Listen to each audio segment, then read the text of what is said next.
Rajkot marketing યાર્ડમાં આજે સૌથી વધારે ડુંગળીની આવક થઈ છે. ખેતીવાડી ઉત્પાદન બજાર સમિતિ રાજકોટના પોપટભાઈ સોરઠિયા સબ માર્કેટિંગ યાર્ડ ખાતે આજે ડુંગળીની ઉતરાઈ કરવામાં આવી હતી, જેમાં ડુંગળી ભરેલા અંદાજે 500થી વધુ વાહનોને પ્રવેશ આપવામાં આવ્યો હતો.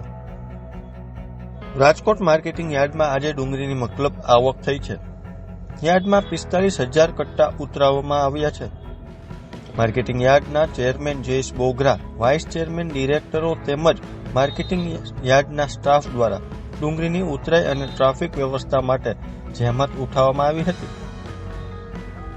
રાજકોટ માર્કેટિંગ યાર્ડમાં આજે કુલ 23,500 ક્વિન્ટલ લાલ સૂકી ડુંગળીની આવક થઈ છે. યાર્ડમાં આજે ખેડૂતોને ડુંગળીનો ભાવ 115થી 420 રૂપિયા ભાવ મળ્યો હતો. જો કે ખેડૂતોને ડુંગળીનો પૂરતો ભાવ ન મળતો હોવાથી ખેડૂતોમાં ક્યાંક ને ક્યાંક નિરાશા પણ જોવા મળી હતી.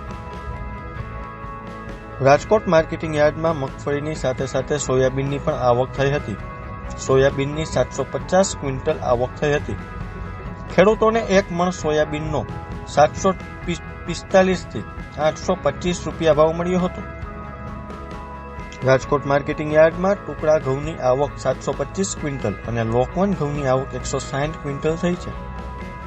ભાવની વાત કરીએ તો ટુકડા ઘઉંનો ભાવ ખેડૂતોને 590થી 666 રૂપિયા અને લોકવન ઘઉંનો ભાવ 601થી 641 રૂપિયા 1 મણના મળ્યા હતા.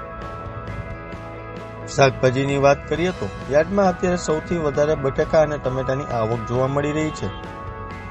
ભાવની વાત કરવામાં આવે તો બટેકાનો ભાવ ખેડૂતોને 300થી 705 રૂપિયા 1 મણના મળી રહ્યા છે, જ્યારે ટમેટાનો ભાવ ખેડૂતોને 210થી 420 રૂપિયા મળી રહ્યો છે.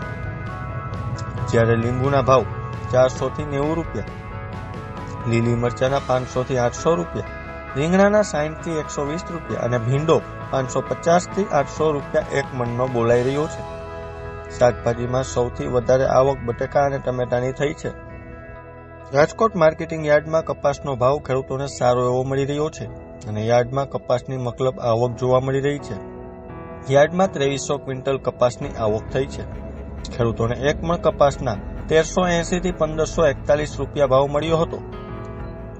રાજકોટ માર્કેટિંગ યાર્ડમાં ખેડૂતોને પૂરતા પ્રમાણમાં ભાવ મળતા હોવાથી માત્ર રાજકોટ જ નહીં પણ રાજકોટ આસપાસના ગામો અને શહેરોમાંથી ખેડૂતો પોતાનો માલ વેચવા માટે રાજકોટ માર્કેટિંગ યાર્ડમાં આવી રહ્યા છે.